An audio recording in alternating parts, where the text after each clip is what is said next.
do you respond when the world presents you with struggles, difficulties, and even tragedies?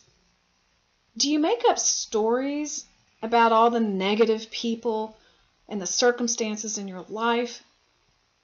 Do you refer to them as your enemies or obstacles that have to be overcome at all costs? I'm reminded of a cartoon by Gary Larson some years ago. There was a picture of a school called the Midvale School for the Gifted. And there was a little boy on the front steps with his books in one hand and with the other hand pushing as hard as he could against the front door. And right above his head was a sign that said, "Pull."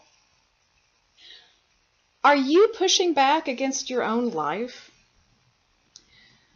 It is actually our resistance to what we don't want that attracts more of what we don't want in life.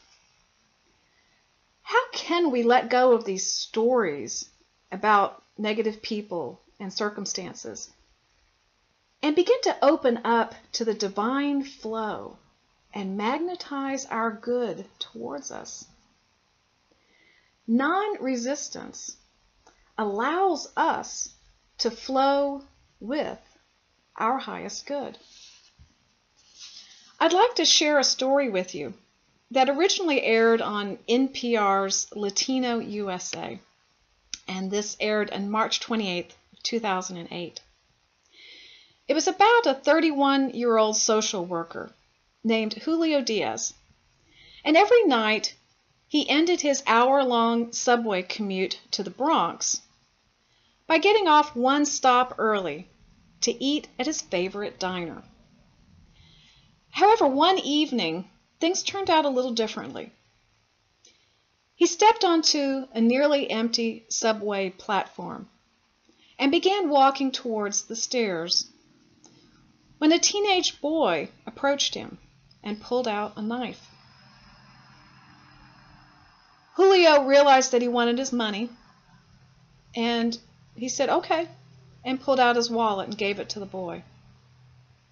As the boy began to walk away, Julio called out to him, "Hey, you forgot something." The boy looked at him, really confused. He said, "If you're going to be robbing people all night, you might as well go ahead and take my coat so you can stay warm." The teen was really taken aback by this and said, "Why are you doing this?" Julio said, "You must really be desperate for money if you're willing to risk your freedom for a few dollars." And then he continued, "I was going to go down the street to this diner and have dinner. You're welcome to join me if you like." As Julio began to walk away, the teen followed him. They went into the diner together and sat down at a booth. And the manager and the dishwashers and all the waiters stopped by to say hello to Julio, one of their regular and favorite customers. The boy was amazed and said, "Do you own this place? Everybody knows you." Julio said, "No, I just like to be nice to people. Weren't you taught to do that?" And the boy said, "Well, yeah, but I didn't think anyone actually did it." So they ate their meal. And at the end of the meal, the check arrived. Julio said, "Well, I guess you're going to have to pay for the meal since you have my wallet. Or you could give me my wallet back and I'll treat you to dinner." So the teen gave him his wallet back. After he paid the bill, Julio pulled out an extra $20 bill and gave it to the teen. He said, "I'm going to give you something, and how about you give me something in return? How about that knife?" The boy looked at him, thought about it, and said, "Okay," and gave him the knife that hours earlier he had used to threaten Julio's life. This story is such a powerful example of how non-resistance allows us to flow with our highest good. It is resisting evil that blocks our good from flowing to us. In unity, we see evil as more of a separation consciousness that is created by constant error thoughts. Jesus taught about the law of non-resistance. The first part of this law is in Matthew chapter 5, verse 39. But I say unto you, that ye resist not evil, but whosoever shall smite thee on thy right cheek, turn to him also the other. I used to struggle with this teaching, and I thought it meant I had to become a doormat or just let people do whatever they wanted in order to be a good person. Over time, and especially after reading Emmett Fox, I learned a deeper meaning. In his Sermon on the Mount, Emmett Fox said that the doctrine of resist not evil is the great metaphysical secret. This instruction about turning the other cheek refers to the changing of one's thought when faced by error, changing from the error to the truth. And as a rule, it acts like magic. So this really helped me to understand that as I change my thoughts from the errors of the world to the inner truth that it is spirit, I can see life differently and see the good. Through this, non-resistance allows us to flow with and not against our highest good. As we practice this non-resistance, we begin to find the flow by accepting what is. One of my favorite teachers about reality is Byron Katie. In her book, Loving What Is, 4 Questions That Can Change Your Life, she says that I am a lover of what is, not because I'm a spiritual person, but because it hurts when I argue with reality. We can know that reality is good just as it is, because when we argue with it, we experience tension and frustration. We don't feel natural or balanced.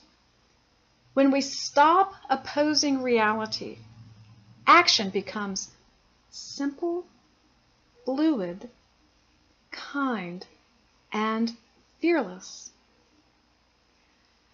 So I began to learn this lesson about accepting what is when I faced my own health challenge.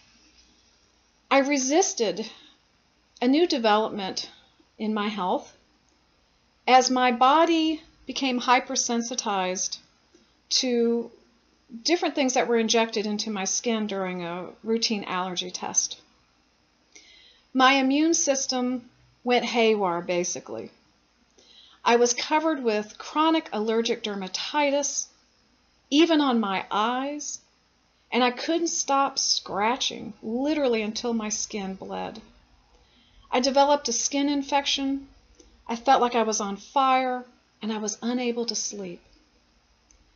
It became so bad that I reached a point I didn't even want to be in my body anymore.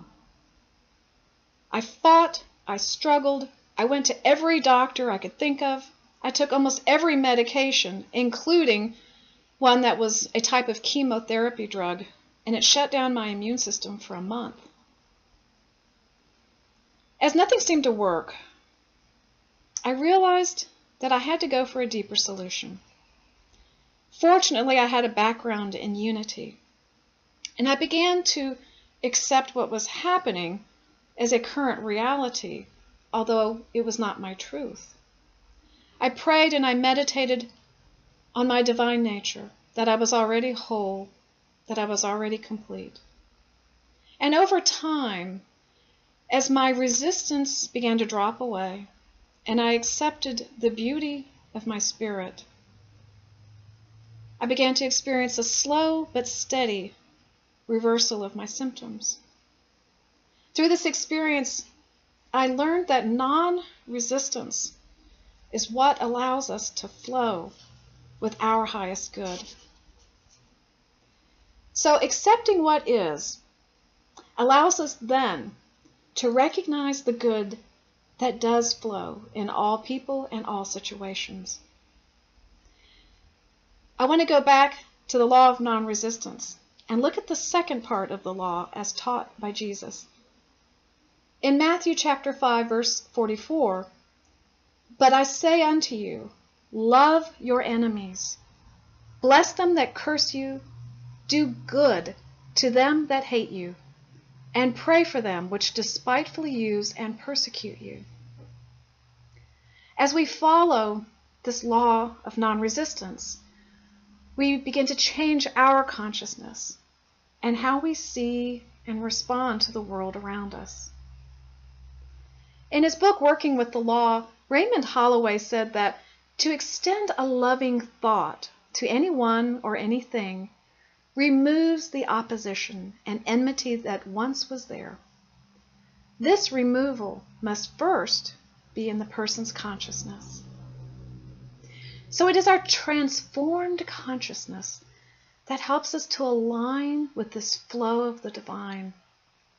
Then, from within that flow, we can begin to generate more positive stories, better thoughts and actions, and therefore a new experience of reality.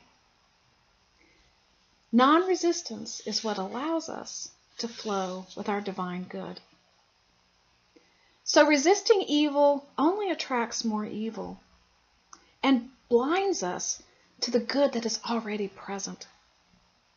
As we embrace this present reality, all of it, the bad and the good, we can rediscover this natural flow in our lives. Then our consciousness changes when we recognize the good everywhere. And then we can respond from love instead of fear. Releasing our negative stories about the world helps us to find this flow in our lives and to behold what is right and beautiful. Instead of pushing back against the door, we can open ourselves and pull the light towards us. Non-resistance restores us back to the power of love, even when it hurts. We can then discover a new and much brighter world, even as we are made anew. It is the power of non-resistance that then allows us to flow with our highest good. Namaste.